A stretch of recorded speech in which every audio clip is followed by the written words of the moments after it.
This way, I would say optimism is survival. 100 scripts out there that I want to do. I'll do any of those. 99 no's, 1 yes. Like now I can laugh about it. And over the last 15 years, been able to say, yeah, Mom, come on, whatever you want to do, get in it, do it. With reading autobiographies and memoirs of successful people who've lived extraordinary lives, is you get to see all the thought process. You get to see the warts, the failures. So you may read a story and go, I have that story, a similar story in my life. Well, here's how McConaughey handled it, or wished he would have handled it. Art support.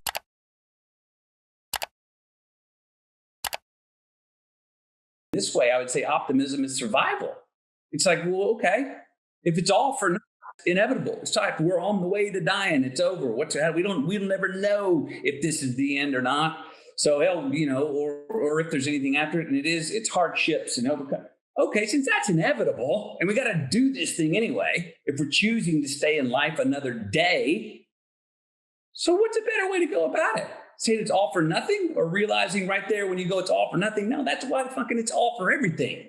What I ended up with is believing that every red and yellow light turns green eventually in life. My parents' motto was, we're not going to ground you because that takes away your time, and your time is your most valuable thing. No, we never got injured. We just get hurt at the time, you cried, and it was over with. But there were things that I did not do growing up, and still do not do, for fear of the consequences. That fear worked for me, going, I read things I did not do growing up, going like, no, that'd be a lot of fun, but not more fun than how much it's going to suck if I get caught. Physical consequences it's a very controversial subject.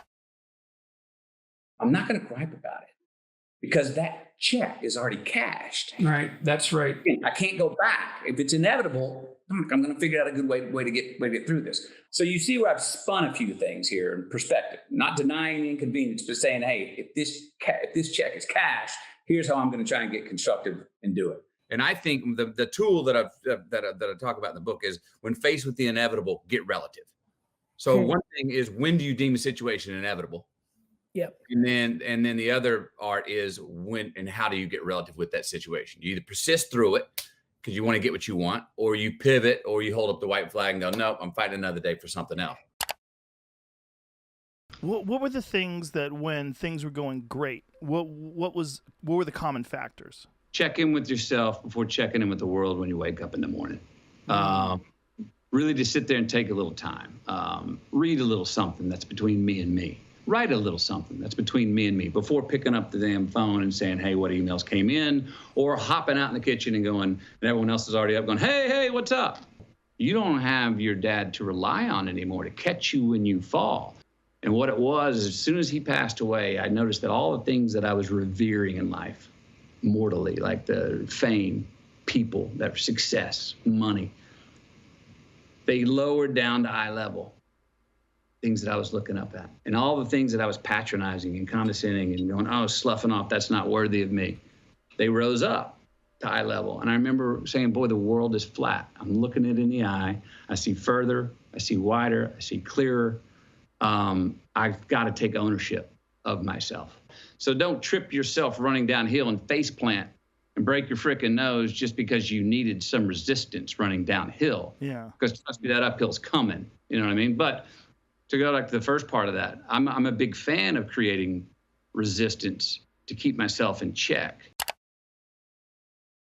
100 scripts out there that I want to do. I'll do any of those. 99 no's, 1 yes. You talked about taking a break after being somewhat typecast in romantic comedies. I mean, very successfully typecast, and so there's nothing negative about that, but feeling that you had taken that as far as it could be taken. Well, if I can't do what I want to do, I got to quit doing what I've been doing.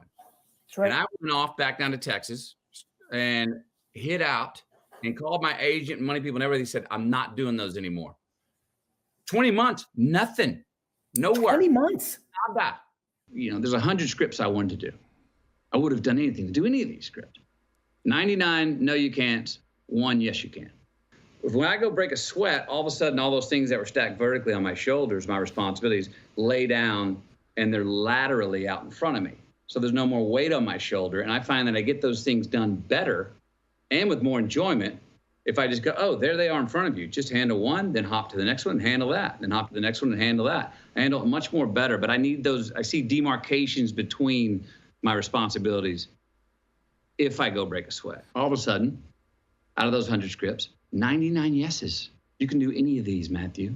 One no. I'm got a career. I'm making a living at it. So you learn to be thankful for just that. You know, having the confidence to believe in something I want to do, and just doing it. So after about 12 days of shaking the monkeys off my back, figuring out what the hell I was going to forgive myself for and what I was going to lay down the hammer and say enough's enough about, I came out of it, woke up one morning, light as a feather, and shook hands with myself and said, we're going to be all right, man. You're the one person I can't get rid of, McConaughey, so we might as well get along.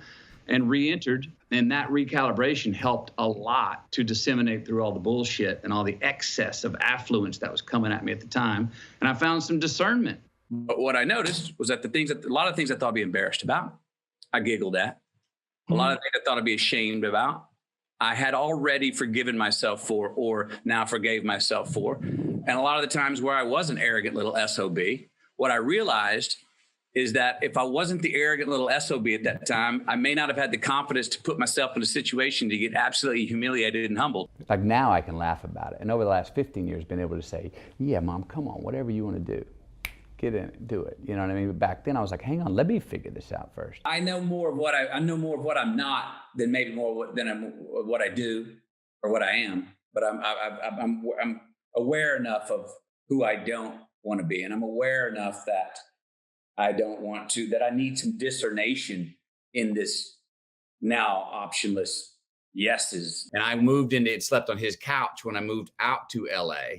And he's the guy who, after about a month, where I'm down to about $800 in my pocket, and I'm telling him, hey man, I need to get an agent. And he snapped at me, gave me one of the best lessons I've ever learned. He goes, this town smells you needy. You're fucking done. There's a freedom in that. There's a freedom. I've always found it having a character that I can commit that much to. Was it hard to make the decision to do that for Dallas Buyers Club, though? Because that was a giant transformation. I mean, it wasn't hard.